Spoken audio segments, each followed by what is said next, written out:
오. 4월 4일 화요일 당신의 클래스를 높여드리는 아침. 상암동 클래스. 안녕하세요. 이가혁입니다. 안녕하세요. 김하은입니다. 어제는 골프 경기 중계 관계로 상클 하루 쉬었습니다. 네. 좀 허전했습니다. 네, 우리 상크리 여러분도 많이 기다리셨을 것 같아요. 네. 기다리셨죠? 네, 오늘 더 알찬 소식으로 보답하겠습니다. 네.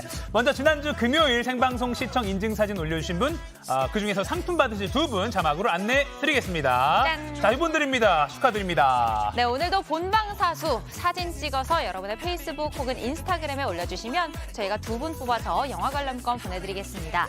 올리실 때 샵 상암동 클래스 해시태그 붙이는 거 잊지 말아주세요. 네, 전국 곳곳에 난 산불 소식 잠시 후에 전해드릴 텐데요. 그 전에 반가운 비 예보부터 듣고 가겠습니다. 김민지 기상캐스터. 자, 오늘 전국에 비 소식이 있던데 언제까지 내리는 건가요?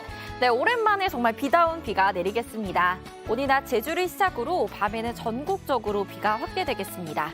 양도 꽤 많아서 봄비로 전국이 흠뻑 젖겠는데요. 수도권과 강원 영서, 충남, 전북 등에 20에서 60mm, 남해안과 제주에는 강한 비가 집중되면서 많은 곳에는 최대 200mm 이상까지도 쏟아지겠습니다. 비가 모레 오전까지 길게 이어지면서 건조특보는 점차 해제되겠습니다. 다만 현재 서울을 포함한 수도권과 강원, 충북에는 건조경보가, 그 밖의 지역에는 건조주의보가 내려진 만큼 비가 오기 전까지는 불씨 관리 철저히 해주셔야겠습니다. 오늘 서울의 최저기온 12도, 낮 기온은 22도로 어제와 비슷하겠고요. 내일은 오늘 밤 비가 내리면서 낮 기온이 조금 떨어지겠습니다. 오늘은 전국에 구름 많다가 오후부터 차차 흐려지겠고요. 서쪽 지역은 바람이 거세게 불겠습니다. 현재 서울, 전주 15도, 부산 11도로 예년 기온을 3에서 7도가량 웃돌겠습니다.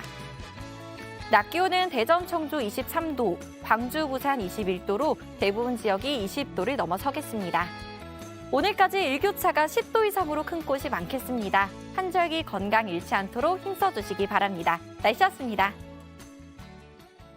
생방송 상암동 클래스 네이버 뉴스와 유튜브 JTBC 뉴스 채널에서도 실시간으로 보실 수 있습니다. 자, 화요일 아침 교통 상황 알아보겠습니다. 한국도로공사 나와주세요. 비 소식이 있긴 하지만 오늘부터는 여의도에서 봄꽃 축제가 열리죠. 여의서로 벚꽃길 구간과 서강대교 남단 공영주차장에서 여의 하리너들목 구간의 교통이 통제되고 있으니까 참고해 주시기 바랍니다. 아무래도 여의도 주변길이 더 혼잡해질 것으로 보이는데요.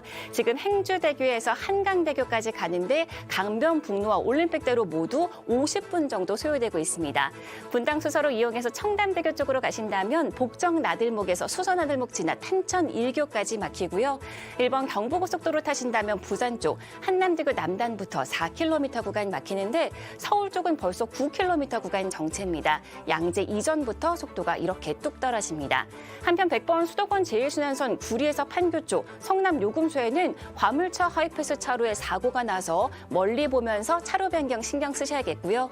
구리에서 판교 쪽은 구리부터 8km 구간 가다서다 반복됩니다. 전좌석 안전대 잊지 마시고요. 고속도로 교통방송이었습니다. 전국 8곳에서 산불 진화 중입니다. 특히 사흘째인 충남 홍성에선 새벽에 주민들이 추가 대피했습니다. 홍성을 비롯해 충남 금산, 경북 영주, 전남 한평과 순천도 산불 3단계 상태입니다. 주요 산후국들이 추가 감산 결정을 내리자 국제유가가 하루 만에 6% 넘게 올랐습니다. 방탄소년단 지민이 발표한 솔로곡 Like Crazy가 미국 빌보드 메인 싱글 차트 핫백 1위에 올랐습니다. 머니클래스, 부자들이 꼭 챙겨보는 8개 경제 지표가 있다. 투자에 눈 키우는 비법 알려드리고요. 상클 상담소, 남편의 폭언을 40년간 참고 산 아내, 이혼하면 재산 분할은 변호사에게 들어봅니다. 건조한 날씨 속에 전국 곳곳에서 큰 산불이 잇따르고 있습니다.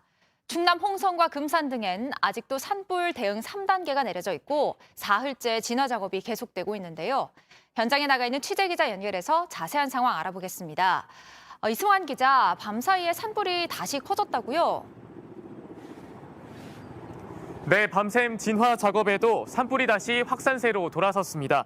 새벽 시간 충남 홍성 묵동마을과 소리마을 등 주민들에게 추가로 대피령이 내려졌고 이곳 대피소에서 밤을 보냈습니다.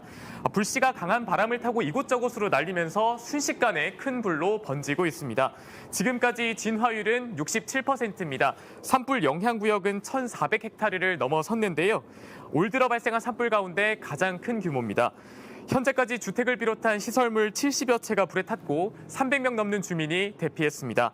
산불이 꺼지지 않으면서 주변에 있는 학교 2곳은 어제 이어 오늘도 휴업하기로 했습니다. 불이 확산되고 하는 속도가 정말 엄청나요.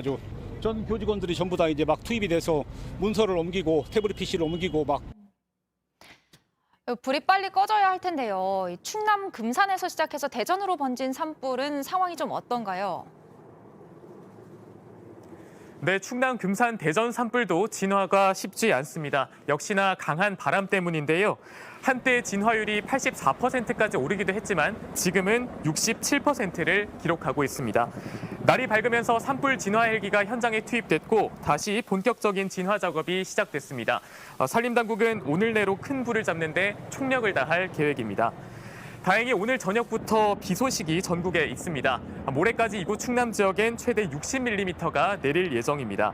산림당국은 주불 진화를 마치는 대로 잇따르는 산불의 원인을 조사할 예정입니다. 자연 발화보단 부주의로 인한 실화 가능성이 크다고 보고 있습니다. 지금까지 충남 홍성 산불 현장에서 JTBC 이승환입니다.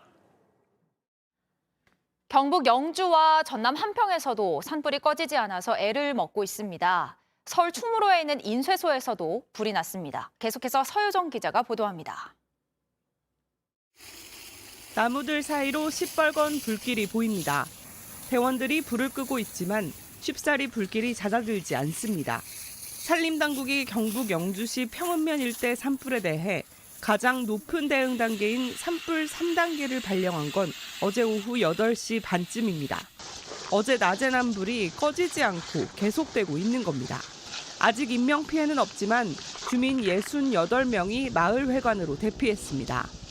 축구장 약 300개 면적인 210헥타르가 피해를 입은 걸로 추정됩니다. 소방당국은 민가 방향으로 방화선을 구축하고 산불 진화 헬기를 동원해 불을 끄고 있습니다.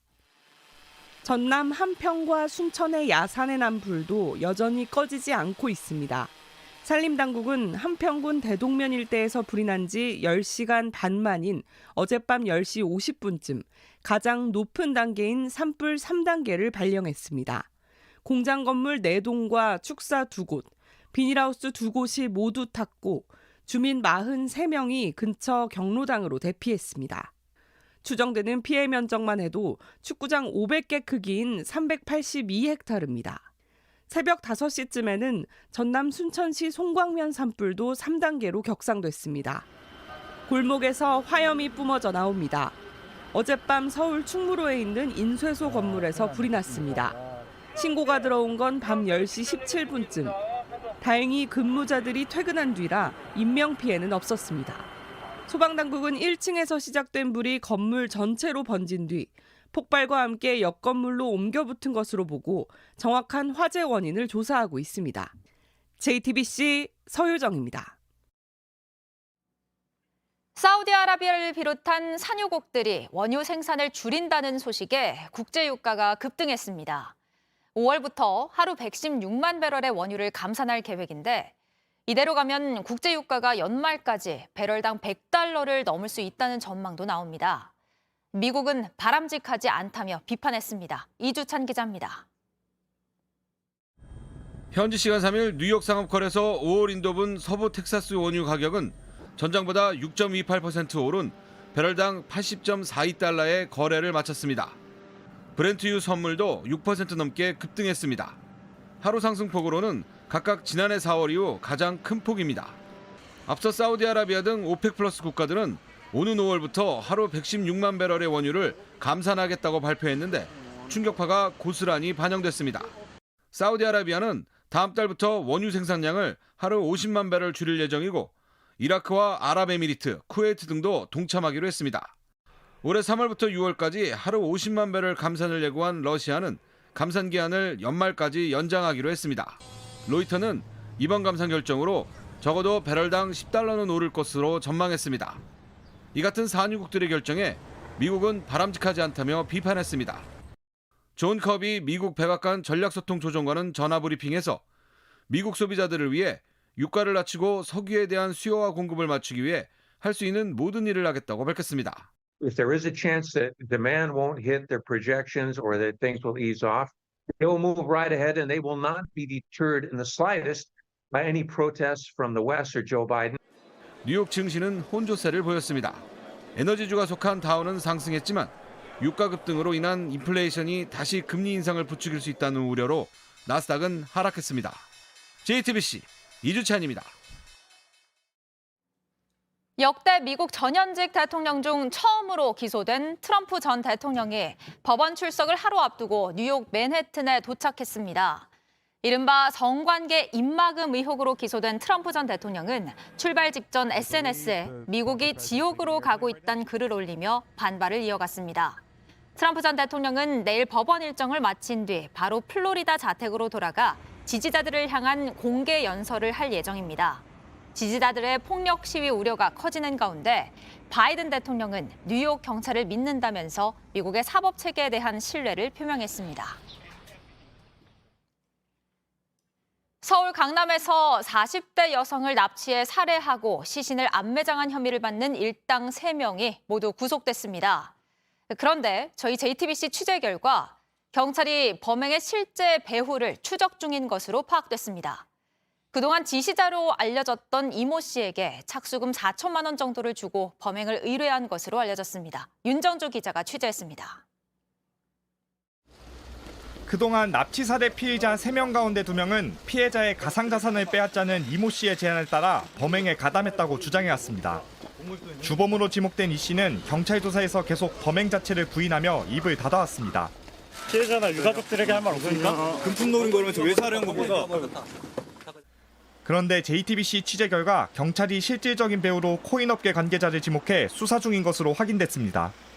또 이 관계자에게서 이 씨에게 착수금 4천만 원이 흘러갔고 돈의 사용처를 추적 중인 것으로 알려졌습니다. 공범 중 황모 씨는 지난해 9월 처음으로 범행을 준비하며 이 씨에게서 700만 원을 받았는데 경찰은 이 돈 역시 착수금에서 출발한 것으로 의심하고 있습니다. 또 착수금이 만들어진 곳을 찾기 위해 코인업계 관계자들 여럿을 출국 금지 조치한 것으로도 파악됐습니다. JTBC 윤정주입니다. 봄바람이 날리며 흩날리는 벚꽃잎이 울려 퍼질 이 거리를 둘이 걸어요. 봄바람이 날리며 흩날리는 벚꽃잎이 울려 퍼질 이 거리를 둘이 걸어요. 두 분 뽑아서 영화 관람권 드리는 생방송 인증샷 이벤트 계속하고 있습니다. 여러분의 인스타그램이나 페이스북에 이 방송 보시는 장면 샵 JTBC 샵 상암동 클래스 해시태그 달아서 올려주시면 됩니다. 자, 오늘도 도시락 이슈 이도성 기자, 월드클래스 이용주께서 나왔습니다. 안녕하세요. 안녕하세요. 안녕하세요. 안녕하십니까, 굿모닝. 안녕하세요. 벚꽃 구경 잘 하셨습니까, 여러분? 아, 맞다. 꽃 많이 폈더라고요. 네. 네, 행복한 봄 보내고 계시면 좋겠습니다. 네, 좋습니다. 자, 국내 뉴스 알기 쉽게 전해주는 도시락 이슈 이도성 기자. 첫 번째 도시락 열어볼까요? 되게 오랜만에 하는 것 같네요. 그러니까 그쵸. 도시락 가방 오랜만에 어제 하는 하루 것 같아요. 쉬었더니 바로 네. 가보도록 하겠습니다. 뒤집겠습니다. 하나, 둘, 셋. 빠밤. 네, 새로운 역사 탄생인데요. 해냈습니다. 누가요? 또 해냈습니다. 우리의 방탄소년단 BTS 지민이 K-팝 가수 솔로로는 최초로 미국 빌보드 메인 싱글 차트인 핫백에서 1위를 차지했습니다. 박수 주십시오. 축하드립니다. 네. 1위. 1위입니다. 네. 지난달 24일 발매한 첫 솔로 앨범 페이스의 이 타이틀곡이죠. Like Crazy인데 아주 흥겨운 노래입니다. 직접 한번 들어볼까요? I know I'd rather be lost in the light, lost in the light. I'm out of my mind. 이 밤을 퀴즈 잡아줘. 매일 밤 you spin me up high. 너를 품은 die. Let me have a taste.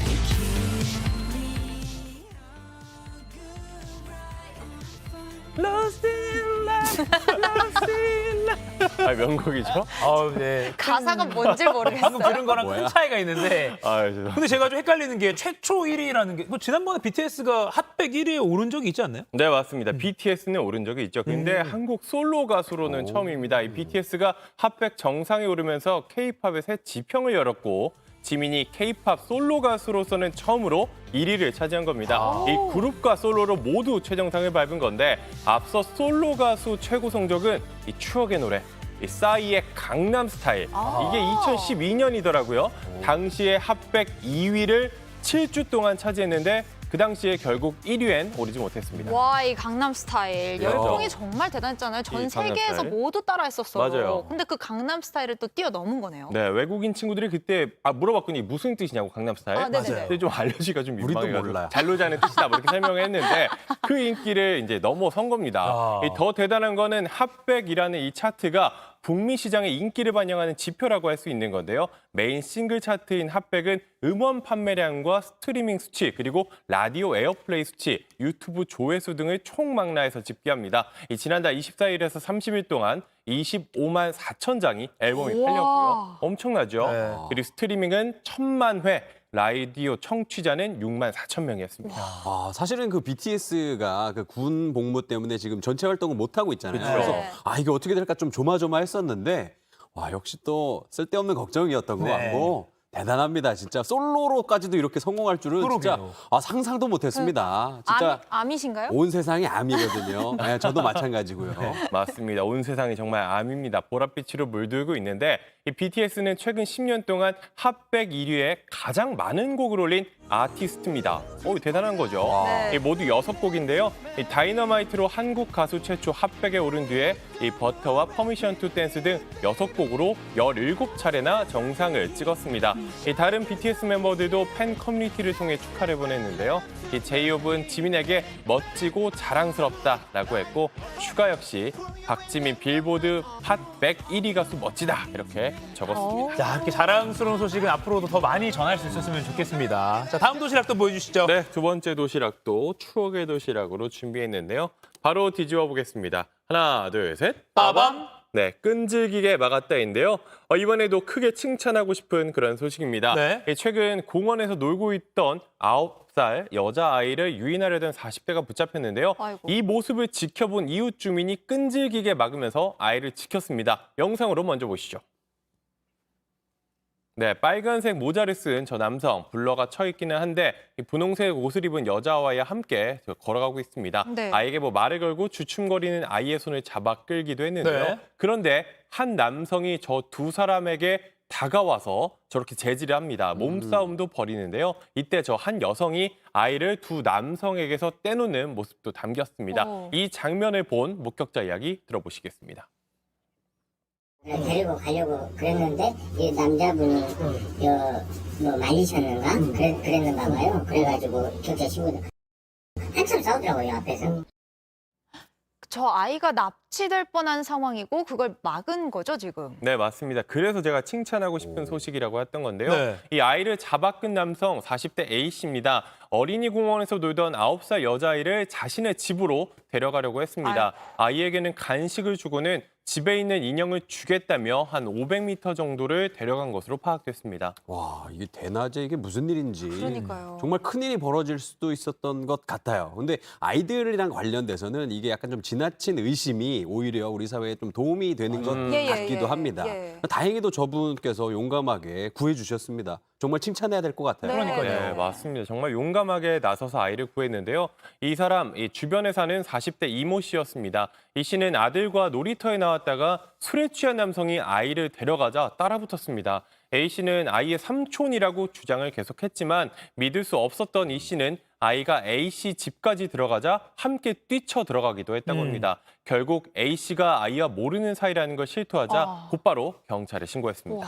자, 그러니까 자기도 아들이 있는 아빠였군요. 그러니까 맞습니다. 아빠의 촉으로 저 남자가 왜 저 아이를 데려가려고 하지? 뭔가 이상하다라고 해서 기지를 발해서 아이를 구했네요. 맞습니다. 야, 정말 그리고 남의 집에 들어가는 거 사실 쉽지 않은데 맞아요. 이건 아니다 싶어 딱 들어간 그 용기까지 정말로 제가 대신 감사드리고 싶은 마음인데 그 아이를 데려가라고 했다고 했던 그 남성은 뭐 처벌할 수가 있는 건가요? 네, 천연법상 처벌을 할 수가 그래요? 있습니다. 이게 미성년자를 보호자의 동의 없이 어디론가 데려가기만 해도 죄가 될 수 있거든요. 이 미성년자 약취 유인죄라고 합니다. 네. 폭행이나 협박이 있었으면 약취고 뭔가 속이거나 유혹하려고 했다면 유인이 되겠는데요. 이 최대 징역 10년에 처할 수도 있는 아주 중범죄입니다. 이 경찰은 A씨를 상대로 범행 경위를 조사하고 있는데요. 구속영장을 신청할 방침이라고 합니다. 야, 우리 범죄 현장을 잡아내고 그 아이를 구한 시민께 다시 한번 우리 또 크게 박수 한번 쳐드리죠. 네, 정말 멋집니다. 정말 감사드립니다. 네, 다음 도시락도 열어주시죠. 네, 세 번째 도시락 바로 꺼내서 뒤집어 보도록 이번에도 하겠습니다. 박수 칠 일인가요? 이번에는 아닌가요? 인상을 찌푸릴 수도 네. 있는 일입니다. 뒤집겠습니다. 하나, 둘, 셋. 빠밤. 계좌 이체할게요. 인데요. 이 택시 요금을 제대로 내지 않고 주랭랑을 쳤던 20대가 검거가 됐습니다. 카드가 없다면서 계좌 이체를 하겠다고 했는데 네. 수법이 아주 교모했습니다. 이거 좀 잘 보셔야 될 것 같아요. 영상 먼저 보시죠. 네. 네, 2달 전 저녁에 벌어진 일입니다. 서울 논현동에서 회기동으로 가는 이 택시인데요.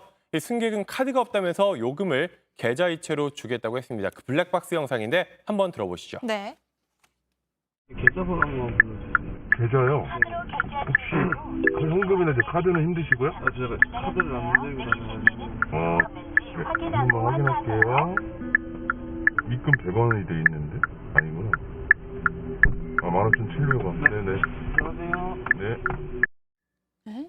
네, 어떤 상황인가 보면 택시가 15,700원이네요 라고 택시기사가 이야기를 했어요. 네. 요금을 제대로 받았다고 생각했는데 지금 보면은 15,700원 저렇게 찍혀 있잖아요. 네, 찍혀 근데 있잖아요. 입금은 100원이에요. 저 15,700원이 입금자 명에 적은 거예요. 돈 보낸 사람 이름? 돈 보낸 사람, 보통 이제 사람 이름이 써 있는데 저기다가 입금자 이름을 15,700원 저렇게 숫자를 딱 써갖고 보내고 실제로는 100원밖에 안 보냈어요. 앱으로 수정할 수 있으니까 보낸 네, 사람 맞습니다. 이름을. 네, 이런 상황인데 택시기사 인터뷰 들어보시죠. 고객님! 큰 소리로 고객님 불렀어요. 그랬더니 그 사이골목으로 또 숨어서 또 뛰어가더라고요.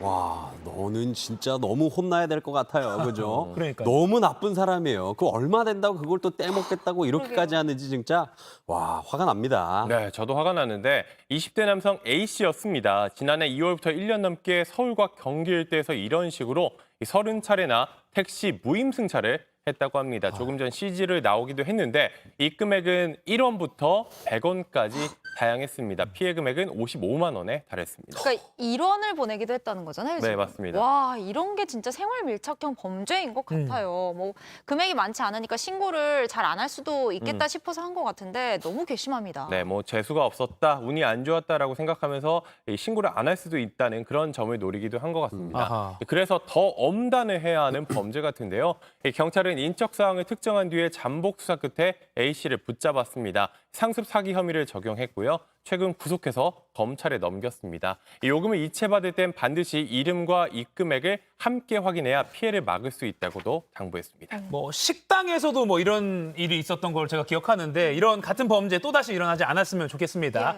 자, 오늘도 이도성 기자 잘 들었고요. 다음은 월드 클래스로 넘어가 볼까요? 자, 이용주 캐스터. 굿모닝 대한민국. 자, 오늘은 이 핀란드 소식으로 시작하겠습니다. 휘바. 자, 핀란드가 오늘 북대서양 조약기구 나토의 공식 회원국이 됩니다. 31번째 회원국이 되는 건데요. 나토가 사전 기자회견을 통해서 이를 공식적으로 발표했는데 일단 들어보시겠습니다. 네. This is a historic week. Tomorrow we will welcome Finland as the 31st member of NATO, making Finland safer and our alliance stronger. We will raise the Finnish flag for the first time here at the NATO headquarters. 그 핀란드는 우크라이나 전쟁이 시작한 지 3개월 만이죠. 지난해 5월에 스웨덴이랑 같이 맞아요. 우리도 나토 가입하겠다. 신청서를 냈는데 예상보다 좀 빨리 됐네요. 예, 약 11개월 만에 스웨덴보다 먼저 나토에 합류하게 됐습니다. 73년 만에 중립국 위치를 포기한 건데요.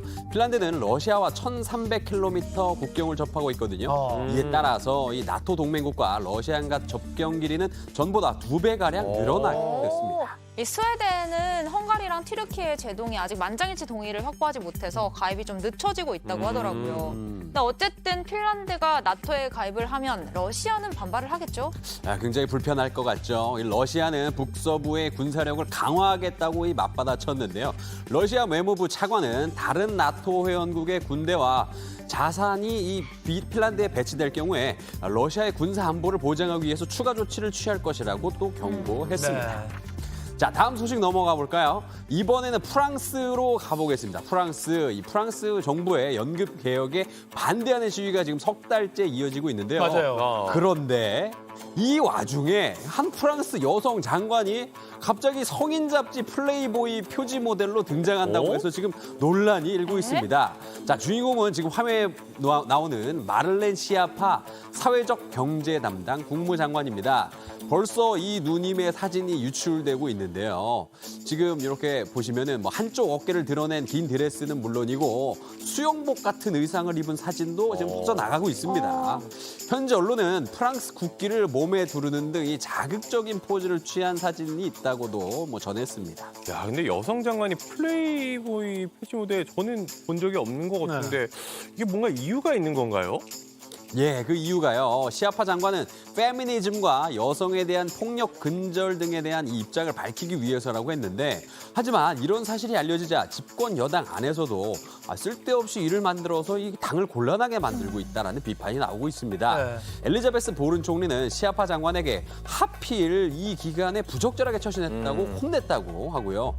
같은 당 의원도 페미니스트로서의 투쟁은 뭐 이해는 하지만 그 싸움을 왜 굳이 플레이보이지에서 봐야 되나라고 지적하기도 했습니다. 예. 자, 야당에서는 연금개혁 문제로부터 이목을 분산시키려는 정부의 술책을 하면서 공격에 나섰습니다. 그러니까 뭐 플레이보이에 사진을 올리는 거야 자유라고 해도 지금 아까 이용식께서 말한 대로 프랑스가 연금개혁 반대 시위 때문에 막 들썩들썩하고 있잖아요. 예, 그러니까 시기적으로 좀 적절치 않아 보이긴 하네요. 예, 그렇죠. 플레이 놀다죠. 지금 놀 땐가 뭐 이런 생각이 듭니다. 네. 자, 계속해서 인터넷과 소셜미디어 화제가 된 소식 전해드리겠습니다. 네. 자, 미국 마이애미 해양 수족관엔 스타 범고래 롤리타가 살고 있는데요. 이제 고향으로 돌아간다고 합니다. 무슨 사연일까요?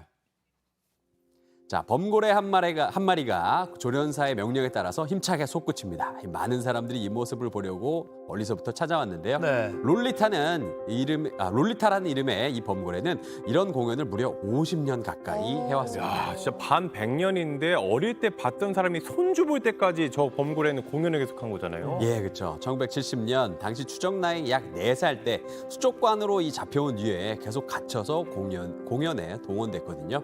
현재 나이가 50하고도 7 정도 됐는데 수족관에 갇혀 사는 범고래 중에 가장 나이가 많습니다. 최근 몇 년간 건강 상태가 급속히 나빠졌다고 하는데요. 지난해 이 수족관의 소유권이 돌핀 컴퍼니라는 회사로 넘어가면서 일단 공연 무대에는 더 이상 서고 있진 않습니다. 저 아픈데 공연까지 시키면 안 되죠. 그렇죠. 그건 좀 너무하죠.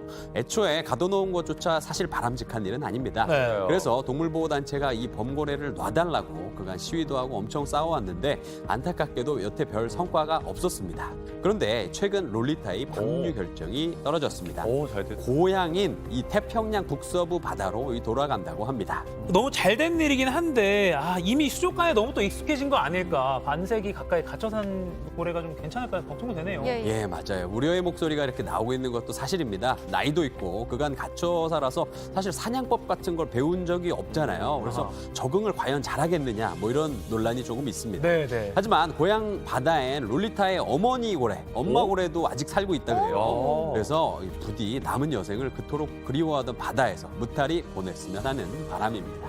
엄마랑 꼭 만났으면 좋겠어요. 예, 그렇죠.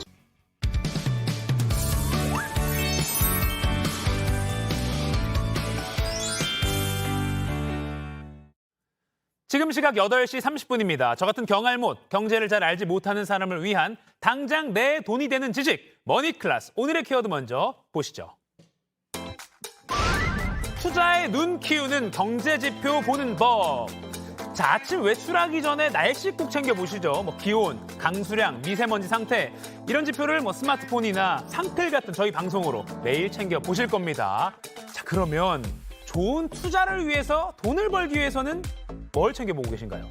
저는 좀 어렵기도 하고 뭘 봐야 할지 사실 몰라서 뉴스 기사 정도 말고는 따로 챙겨보는 게 없긴 하거든요.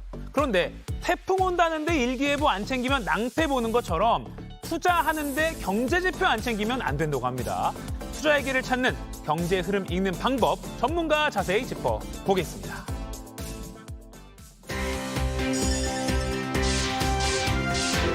팩트 폭격으로 돈 모으는 방법 알려주는 멘토 김경필 머니 트레이너와 얘기 나눠보겠습니다. 안녕하세요. 네, 반갑습니다. 자, 경제 흐름 읽는 눈을 키워야 된다라고 네. 강조를 많이 해오셨는데 네. 특히 이 시점에 더 중요한 이유가 있다고요.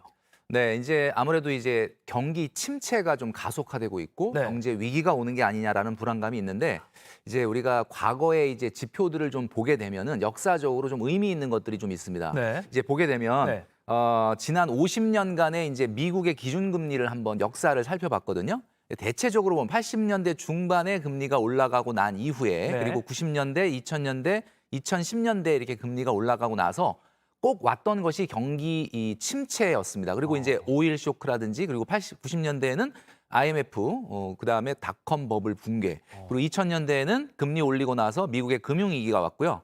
2015년엔 금리 올리고 코로나 팬데믹. 물론 코로나 팬데믹은 뭐 금리를 올린 것의 직접적 원인은 아니겠지만 이제 공통점이 대체적으로 보면은 4자로 끝나는 해에 금리를 올렸다라는 거고 그리고 일정 기간이 지나면 이렇게 위기가 찾아왔다라는 겁니다. 근데 결국은 이번에 금리를 올리는 것도 뭐 일정 시간이 지나고 나면 상당한 위기가 올 가능성이 높기 때문에 세계 경기가 꺾이고 이런 위기 상황에서 우리가 투자하시는 분들은 더더욱 경제 지표를 유의 깊게 관찰해야 된다라고 말씀드릴 수 있습니다. 야, 아까 우연히 일치라고 하기엔 화살표 올라간 다음에 뭔가 또 그렇습니다. 이슈가 있는 게 네. 예사롭지 않은데요. 네.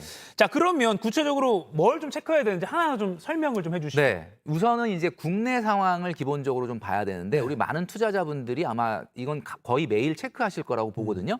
매일 확인해야 되는 것이 이제 금리, 환율, 주가입니다. 이것을 네. 3대 경제 지표라고 하는데 금리라고 하는 건 시장 금리를 얘기하는 거죠. 지금의 자금 시장에서 자금이 어떻게 원활하게 움직이고 있는가. 국고채 3년물 금리를 확인하시면 되고요. 환율은 당연히 원달러 환율입니다. 네. 그리고 국내 주식을 보여주고 있는 이제 코스피 지수. 이 세 가지는 아마 많은 분들이 거의 매일 확인하실 거라고 봐요. 네. 근데 이제 문제는 확인하는 거에서 그치는 것이 아니라 좀 적어보는 게 좀 필요합니다. 근데 왜 적는 게 필요하냐면 이걸 적어야 적으면서 그 전날의 데이터를 한 번 더 보게 되는 거죠.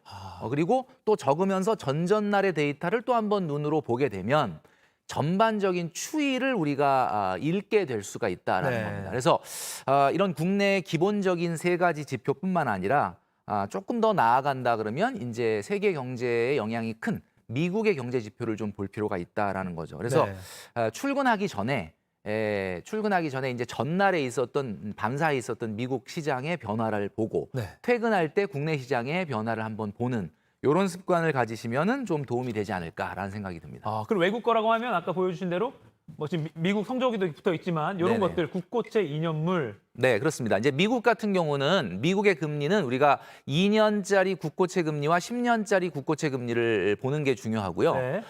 환율 같은 경우는 이제 주요국 환율, 원달러 환율뿐만 아니라 유로나 엔화나 위안화 같은 이런 환율들을 좀 보면 좋을 것 같고 주가는 당연히 이제 보시겠지만 다우존스나 나스닥 지수입니다.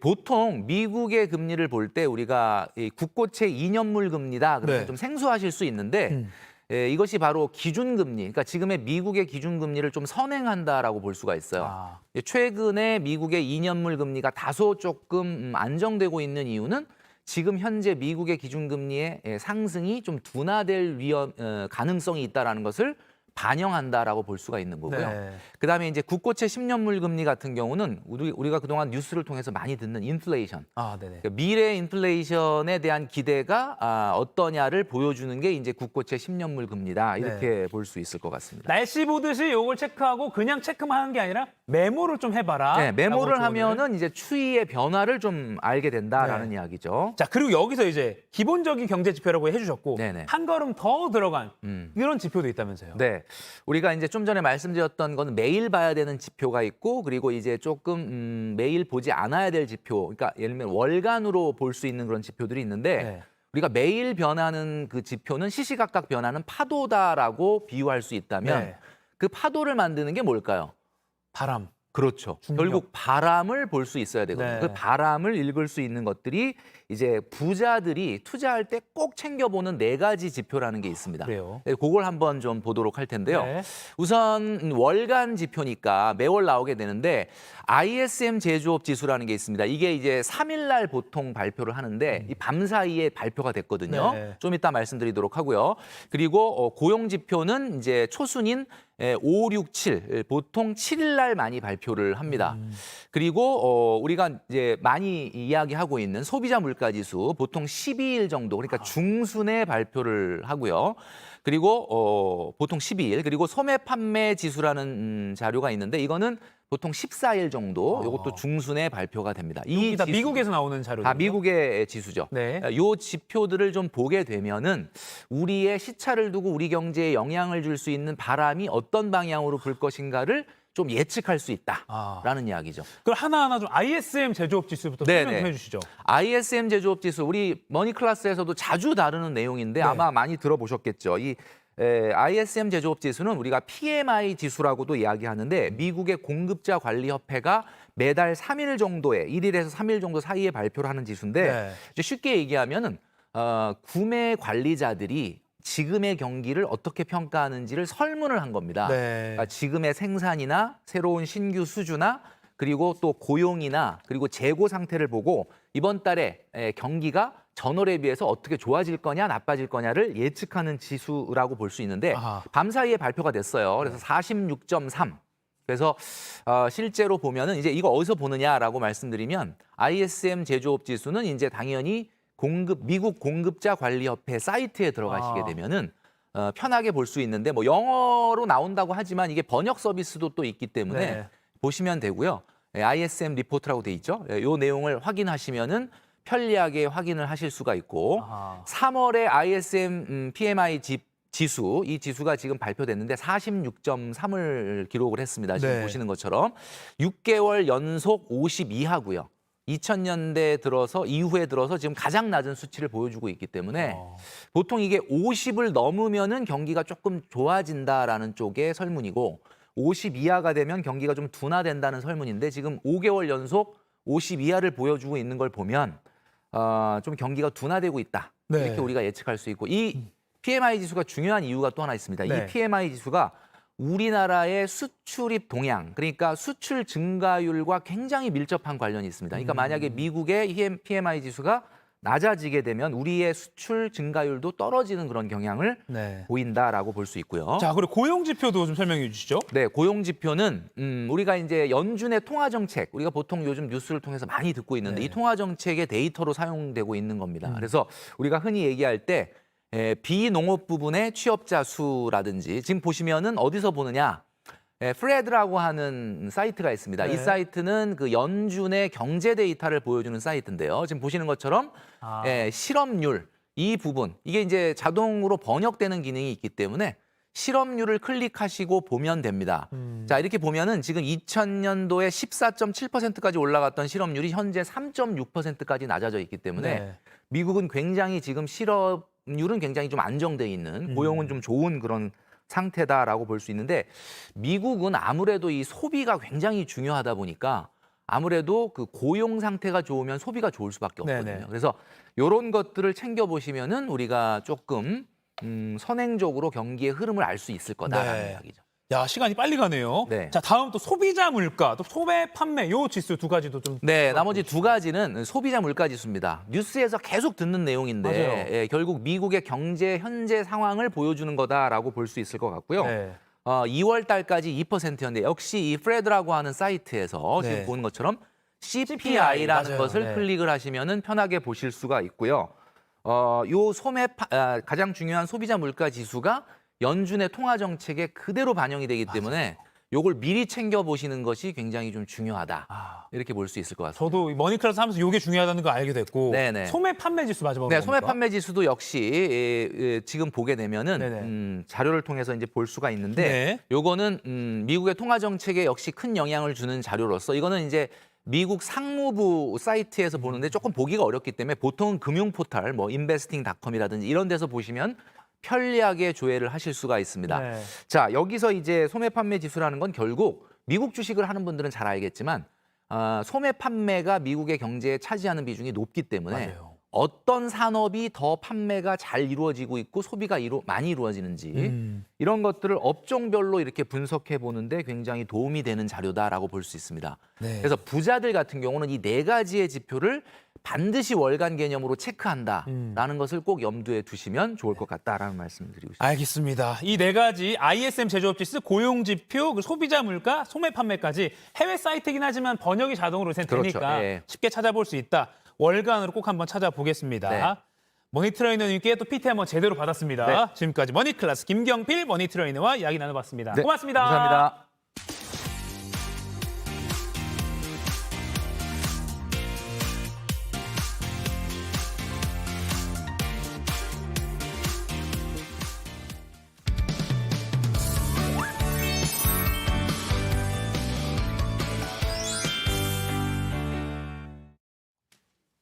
매주 화요일 여러분을 위한 상클 상담소 시작을 해보겠습니다. 일상에서 벌어지는 갈등과 분쟁 이런 고민거리를 법적으로 시원하게 풀어보는 시간인데요. 네, 오늘 함께해 주실 분 대한민국 대표 이혼 전문 가사법 전문 변호사죠. 이인철 변호사님 나오셨습니다. 안녕하세요. 안녕하세요. 네, 지난 시간에도 너무 좋았다 이런 평들이 많았는데 오늘 또 역시 기가 막힌 사연이 준비가 되어 그렇죠. 있습니다. 제가 폭력적인 남편 역할을 할 거고요. 하은 씨가 더 이상 참지 못해서 이혼을 요구한 아내 역할을 네. 할 텐데요. 오늘 역시 마찬가지로 실제 사례를 바탕으로 해서 방송에 맞게 좀 개인정보 같은 거는 각색을 한 내용입니다. 자, 참고해 그럼, 주세요. 네, 저희 연기. 오늘 메소드 연기 준비됐죠? 네, 연기 시작하겠습니다. 결혼한 지 40년 가까이 된 부부입니다. 주변에서는 저희 부부가 잘 산다고 얘기하는데 젊은 시절부터 이어진 남편의 폭언과 폭행에 이미 저는 지칠 대로 지쳤습니다. 아니 집에서 살림을 어떻게 하는 거야? 네가 하는 게 뭐야 대체? 남편이 밖에서 화가 나는 일이 있으면 그날은 집이 쑥대밭이 되는 날이었습니다. 애들이 어려서 이혼은 꿈도 못 꿨고요. 그렇게 결혼하고 애들도 장성하고 40년 가까이 살았는데 최근에 제가 입원을 하는 일이 있었습니다. 아니 당신은 도대체 뭐 하는 사람이야? 다른 집 마누라들은 이런 거 알아서 척척 잘하던데 보험을 또 어떻게 들었길래 입원비 제대로 안 나온다는 거야? 그때 당신이 후배가 소개해줬다면서 든 보험이잖아요. 야 이런 건 좀 제대로 챙겨야지 알아서. 집에서 놀고 먹으면서 뭐 대단한 일 했다고 입원까지 하고 난리야? 돈 못 벌면 몸뚱아리라도 건강하든가. 그래도 남편이라고 같이 살았는데 병원까지 찾아와서 하는 꼬라지를 보니 정이 뚝 떨어지더라고요. 더 이상 같이 살고 싶지 않았습니다. 나 당신이랑 더는 같이 못 살겠어. 이혼해요, 우리.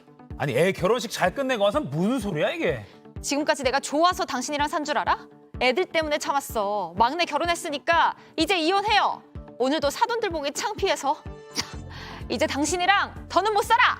아이고 이혼 뭐 내가 지금 무서워할 줄 알아? 지금까지 내 돈으로 잘 먹고 잘 살다가 아주 배가 불렀지. 그래 이혼해 이혼. 근데 내 재산은 한 푼도 못 주니까 그대로 나가. 당장 나가. 결혼 생활 내내 괴롭히던 남편. 황혼 이혼엔 동의하지만 돈은 한 푼도 못 준다는 남편에게 재산 분할을 받을 수 있을까요? 이인철 변호사님 도와주세요. 이것도 야 이거 드라마 아닌가 싶은데 사실 근데 황혼 이혼이라고 하면 지난달에 통계청 발표 따르면 10년 사이에 2배 가까이 늘었다고 합니다. 이게 이제 뭐 아주 생소한 일이 아닌 상황인데 지금 사례자의 경우도 40년 가까이 함께한 부부라고요. 근데 이런 부부가 많아요. 전반적으로 이혼율이 줄고 있거든요. 네. 줄고 있는데 유독 이제 황혼 이혼은 늘고 있어요. 이 사건 같은 경우에는 이제 두 사람이 소개로 만났는데 연애할 때는 남편이 그렇게 잘해주는 거예요. 근데 결혼하자마자 변하기 시작합니다. 신혼여행지에서부터 이제 폭력이 시작되더니 그 폭력이 점점 심해지는 거예요. 심지어는 임신 중에 폭행하는 경우도 있어요. 근데 이제 아내분들이 이제 이혼을 하려고 하는데 이혼 못하는 이유는 딱 하나죠. 자녀 때문에 참고 사는 거예요. 자녀가 대학 갈 때까지 참아야지, 아니면 자녀들 결혼할 때까지는 참아야지. 참고 참다가 나중에 이제 나이 들면 좀 좋아지겠지. 근데 나이 들어서 직접적인 폭행은 좀 줄었는데 이 언어 폭행이 또 심해지는 거예요. 그러니까요. 그래서 이제 참지 못하고 이혼하신 분들이 많이 늘어나고 있습니다. 부인이 병원에 누워 있는데도 남편이 화를 저렇게 내는 걸 보니까 솔직히 저는 갈라서는 게 맞다는 생각이 들거든요. 근데 문제는 지금 재산 분할이란 말이에요. 두 사람이 일단 재산을 어느 정도 가지고 있었던 뭐 건가요? 재산은 꽤 많이 있었어요. 이제 아파트도 있고, 그다음에 시부모님이 물려주신 이제 건물도 있고, 예금도 있고, 주식도 있는데 문제는 뭐냐면 이게 모두 다 남편 명의로 돼 있다는 거예요. 아이고. 우리나라는 이제 외국 같은 경우에는 이제 커뮤니티 프로퍼티라고 해가지고 혼인 중에 생긴 재산은 부부 공동재산으로 간주가 되거든요. 근데 우리나라는 그렇지 않습니다. 일단은 그 사람 명의면 그 사람 거예요, 법적으로. 그 사람이 마음대로 처분할 수도 있고 안 준다고 하면 사실 다른 사람이 받을 수가 없어요, 원칙적으로는. 자, 그러면 법적으로 따져보겠습니다. 일단 가정주부라 해서 그리고 남편 명이라고 해서 재산 분할을 못 받는 게 좀 말이 되나 싶은데 일단 어떻게 이 상황이 되는 건가요? 근데 이제 이혼할 때는 이걸 분할이 가능합니다. 우리 네. 이제 일관적인 이제 법원의 태도고요. 그래서 가정주부 같은 경우에도 그 기여도를 인정받으면 재산 분할의 대상이 되는데 네. 그 재산 분할은 혼인 중에 생긴 거의 모든 재산이 다 됩니다. 뭐 부동산은 물론이고 동산, 그다음에 예금, 주식 모든 재산이 다 재산 분할 대상이 될 수가 있고요. 네. 상대방이 내가 이제 재산 분할의 기여도가 있다. 직접적인 기여도뿐만 아니라 간접적인 기여도를 입증하면 재산 분할을 받을 수가 있습니다. 지금 97년도 헌법재판소 판례도 나오고 있는데 네. 그러니까 쌍방의 협력으로 형성된 공동재산이다. 그렇죠. 이런 문구가 있네요. 그렇죠. 이제 결혼 중에 생겼으면 예를 들어서 남편이 직장을 다닌다. 직장을 잘 다니려면 아내가 또 내조를 잘하는 게 중요한 거 아닙니까? 예. 집에서 살림도 잘하고 아이도 잘 키워야지 남편이 또 밖에서 열심히 일을 하는 거 아니에요. 그래서 이 가정주부 같은 경우도 직접적으로 일을 안 했다 하더라도 그 내조의 기여도로 인정을 받을 수가 있거든요. 그래서 재산 분할을 받을 수가 있는 것입니다. 저는 이 남편이 아내한테 자꾸 뭐 당신은 돈 안 벌고 집에만 있으면서 내가 번 돈 쓰니까 이혼하면 한 푼도 못 준다 막 이러니까 네. 진짜 그런가 너무 억울한데라고 생각을 했거든요. 네. 근데 어쨌든 이혼을 해서 어느 정도 아내분이 받을 수 있다는 거죠. 네.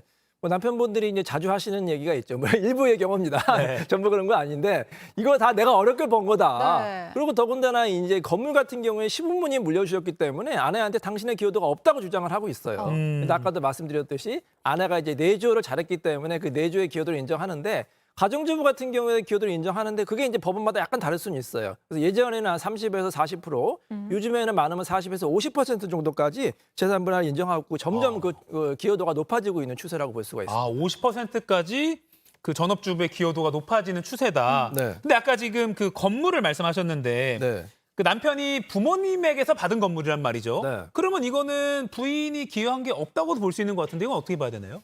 여러분은 어떻게 생각해요? 어떤 사람이 뭐 큰 이제 돈을 벌었다. 네. 그럼 처음에 종잣돈, 이제 시드머니라고 하죠. 네. 그게 중요하다고 보세요? 아니면은 중간에 열심히 일을 해가지고 그거를 불린 게 더 중요하다고 생각을 하세요? 근데 솔직히 요새 세상에는 시드가 시드머니도 좀 중요한 것 같아요. 시드가 중요하죠. 네. 바로 남편이 그걸 주장하는 거예요. 이게 종잣돈이다. 우리 어머님, 아버님이 주신 거 아니냐.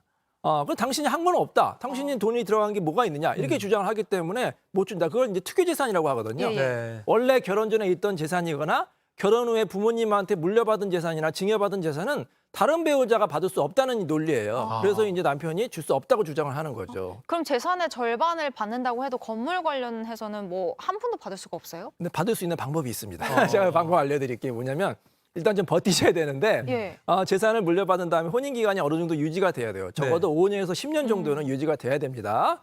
그다음에 그 재산에 대해서 적극적으로 기여를 해야 돼요. 네. 제가 이제 실제로 이제 상담한 사건은 이런 사건이 있었는데 이 아내분이 시부모님한테 건물을 물려받으니까 너무 이제 감사해가지고 매일 건물 가서 청소를 하시는 거예요. 건물 관리를? 네, 그리고 인테리어도 예쁘게 하시고 세입자 관리도 직접 다 하셨어요. 그래서 그 10년 후에 그 건물 가격이 막 올랐던 거예요. 예. 10년 후에 이혼했거든요. 네. 그 경우 30% 정도 재산분할 받으셨어요. 오. 그래서 혹시 배우자의 부모님이 물려준 재산이라 하더라도 열심히 관리하고 혼인 기간이 계속 어느 정도 유지가 되면은 재산분할 받을 수가 있어서 다만 이제 그 재산분할 기여도는 한 50% 정도는 안 되겠죠. 한 10에서 30% 정도까지 받을 수가 있습니다. 그러니까 그 상속받은 건물의 경우에는 말씀하신 대로 건물 관리 같은 걸 하고 건물의 가치를 높이는 데 기여를 했으면 네. 아까 말씀하신 한 30% 정도 많게는 그 정도는 받을 수 있다. 네.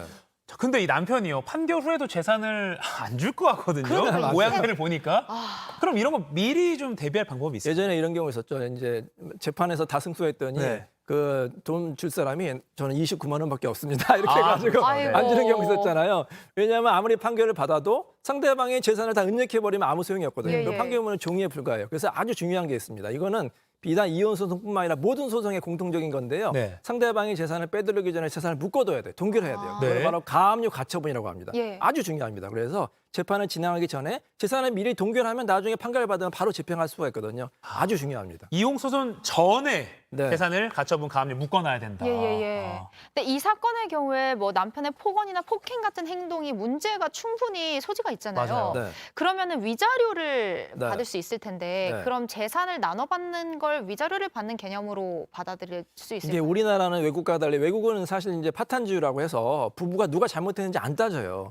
근데 우리나라는 유책주의라고 해서 상대방의 잘못을 해하고 그걸 입증해야만 이혼이 되거든요. 예. 그래서 이혼 재판에 거의 한 9할 정도는 이 사람이 나쁜 사람이에요. 아주 나쁜 남편이에요. 나쁜 아내예요. 이렇게 주장하다가 끝나요. 진흙탕 싸움 하거든요. 거기에 다 이제 감정을 소비하는데 사실 그래봐야 큰 실익이 없는 게 위자료가 나와봐야 한 1,000만 원, 2,000만 원 정도거든요. 네. 그래서 그것보다 더 중요한 것은 재산 분할이고 재산 분할보다 더 중요한 건 자녀 문제거든요. 그래서 그거 가지고 진흙탕 싸움 하지 마시고 현명하게 재산이 어디가 뭐가 있는지 기여도가 뭐가 있는지 그걸 주장하는 게 훨씬 더 바람직합니다. 그러니까 분할받을 재산에 비해서는 위자료가 그렇게 큰 금액이 아니니까 아니니까. 재산 분할에 더 신경을 써야 된다. 맞습니다. 알겠습니다. 이 40년 가까이 함께 살다가 더 이상 참을 수 없는 지경에 이른 부인이 이혼 후에 그 재산 분할 어떻게 받을 수 있을지 직접 고민 사연 법적으로 따져봤습니다. 네. 비슷한 처지에 계신 분들이 있다면 오늘 이 변호사님 말씀 도움 많이 되셨을 것 같습니다. 네. 지금까지 이인철 변호사와 함께했습니다. 고맙습니다. 고맙습니다.